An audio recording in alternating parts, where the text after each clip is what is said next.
हास्य का अद्भुत कवि है, चलते बढ़ते कविताएं करता है। अगले ने बचपन से ही कविता, ये जिस स्कूल में पढ़ते थे वहां की मैडम साइकिल से उधर से गुजरती थी, अगले ने वही कविता लिख दी। अगले ने लिखा कि नशे में हूं कि जब से शरबती आंखों को देखा है। अच्छा, उसका रास्ता ऐसा था कि गांव के नुक्कड़ पर एक ठेका था।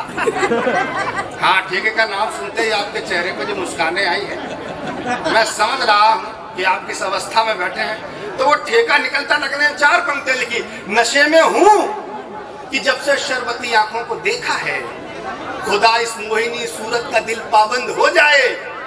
अगर तू 4-6 चक्कर लगा दे मेरी बस्ती के, तो जो नुक्कड़ पे है दारू का ठेका बंद हो जाए। ऐसा सेटायर का शानदार कवि अजय प्रधान। मैं चाहता ये हूँ कि उसको इतने प्यार, इतने दुलार से सुना जाए। उनका ये क्रम नहीं है, लेकिन जिस तरह की महफिल है, मैं जानता हूँ कि अजय प्रधान के आने के बाद इस महफिल का रंग क्या होगा। जोरदार तालियां बजाकर भाई अजय को आमंत्रित करिए। आप लोगों ने तालियां बजा दी, इतनी तालियों में हमारे बाल बच्चे पल जाएंगे। और इसी तरह से बाल तो खैर नहीं बच्चे हैं, लेकिन बच्चे जरूर हैं। इसी तरह से आप लोग आशीर्वाद देते रहिएगा। तालियां कमजोर होती हैं तो हमारे पांव कांपने लगते हैं। 2-3 मंचों पे मैं बेहोश हो चुका हूँ। आपके गांव से सही सलामत सिंगल पीस वापस चला जाऊं, ये आप लोगों की जिम्मेदारी बनती है। एक बार दोनों हाथ ऊपर उठा करके जोरदार तालियां बजाइए। बस इसी तरह से लगे रहिएगा। वो होते हैं किस्मत वाले जिनके माँ होती है। लेकिन भाई साहब, मैं इस मामले में दुर्भाग्यशाली हूँ।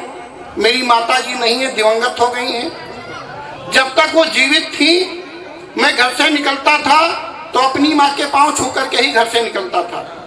आज वो नहीं है, तब भी मैंने वो नियम भंग नहीं होने दिया है। पहले घर से निकलता था तो अपनी माँ के पांव छू करके घर से निकलता था। आज जब घर से निकलता हूँ तो अपने बच्चों की माँ के पांव छू करके। भाई साहब, ये मेरे घर की सुख शांति का ये मूल मंत्र है। ये दोनों साधु भाई मिल गए हैं, एक ही काम करके दोनों निकलते हैं। देखिए, श्यामल दादा का तो मैं गवाह हूँ और मैंने उन्हीं से सीखा है। आज भी मैं जब घर से हमारे साथ चले तो भाभी जी के पांव छू करके ही निकले। ये मेरे घर की और आप सभी के घर की सुख शांति का मूल मंत्र है। ये मूल मंत्र आप लोग गांठ बांध लीजिए, कभी भी घर में खटपट नहीं होगी। वैसे भी हमारी परंपरा है कि यत्र नार्यस्तु पूज्यन्ते रमन्ते तत्र देवता। जहाँ पर नारियों की पूजा होती है वहाँ देवता निवास करते हैं। लेकिन भाई साहब, मैं ये बात आज तक नहीं जान पाया कि जहाँ पर नारियों की पूजा होती है देवता आखिर वही निवास क्यों करते हैं। 4 पंक्तियां नारियों के सम्मान में पढ़ता हूँ। मैं स्वयं नारियों का बड़ा सम्मान करता हूँ। 4 पंक्तियां सुनिएगा। अभी हमारी खोपड़ी के बारे में बहुत बातें हुई, मैं 4 पंक्तियां पढ़ता हूँ कि नारी है महान कहते हैं वेद व पुराण। नारी है महान कहते हैं वेद व पुराण। नारी पत्नी है, भगिनी है और माता है। नारी है महान कहते हैं वेद व पुराण। नारी पत्नी है, भगिनी है और माता है। माता पुत्र बहन भाई का नाता बनाता ईश, बाकी सारे रिश्ते नाते आदमी बनाता है। तालियां फिर आप लोग एडवांस बजाएं। तालियां बजाने वाली पंक्तियां आगे आने जा रही है कि बाकी सारे रिश्ते नाते आदमी बनाता है। और माता जब शीश पर हाथ फेर देती तब पुत्र लवकुश सा महान बन जाता है। पुत्र लवकुश सा महान बन जाता है। किंतु जब पत्नी फिराती हाथ शीश पर तो शाहरुख खान भी अजय प्रधान बन जाता है। भाई साहब, आप हमारी खोपड़ी पे जो लंबा चौड़ा मैदान देख रहे हैं, ये उसी बुलडोजर की करामात है जिसको मैं 25 साल पहले गाजे बाजे के साथ घर लाया था।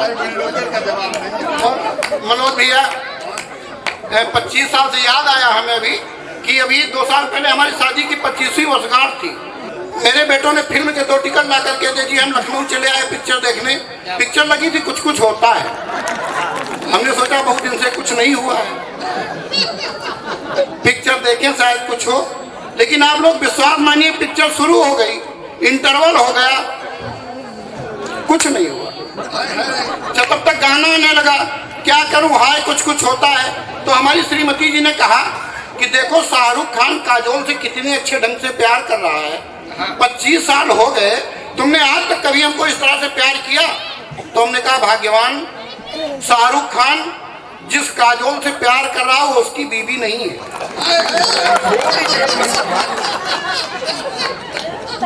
और उसको प्यार करने के लिए 3 घंटे प्यार करने के लिए 5 करोड़ रुपए मिले।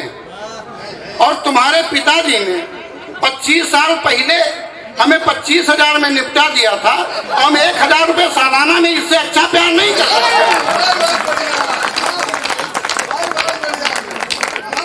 अच्छा, श्यामल दादा तो घर गए हैं, हमारे नीरज भैया भी गए हैं।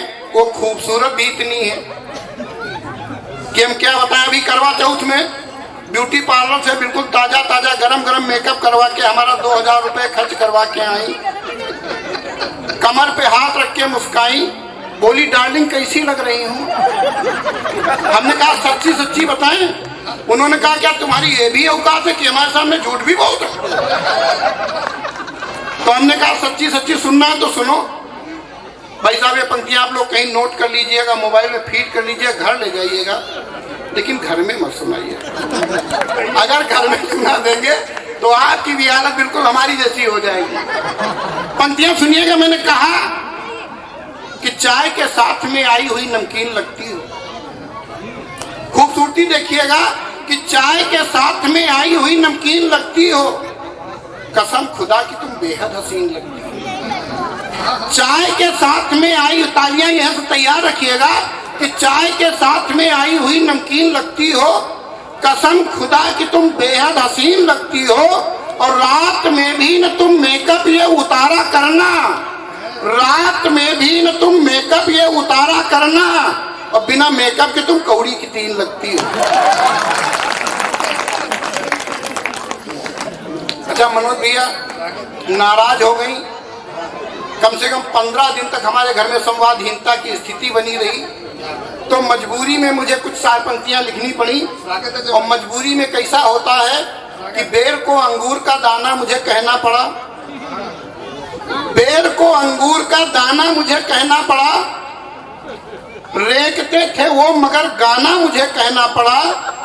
उनकी आंखें लग रही थी जैसे तहखाना कोई, उनकी आंखें लग रही थी जैसे तहखाना कोई, किंतु मजबूरी में मैं खाना मुझे कहना पड़ा। किंतु देखिए, तब मेरे पांव कांप रहे हैं। तालियां आप लोगों की कमजोर हैं। तालियां अगर इसी तरह से बजाते रहेंगे तो मैं वाकई में यही बेहोश हो जाऊंगा। एक बार जोरदार तालियां बजाइए। 4 अच्छी पंक्तियां पढ़ता। तो मुझे उनके सम्मान में 4 पंक्तियां लिखनी पड़ी। वो 4 पंक्तियां आप लोगों ने अच्छी हल्की पंक्तियां झेली हैं।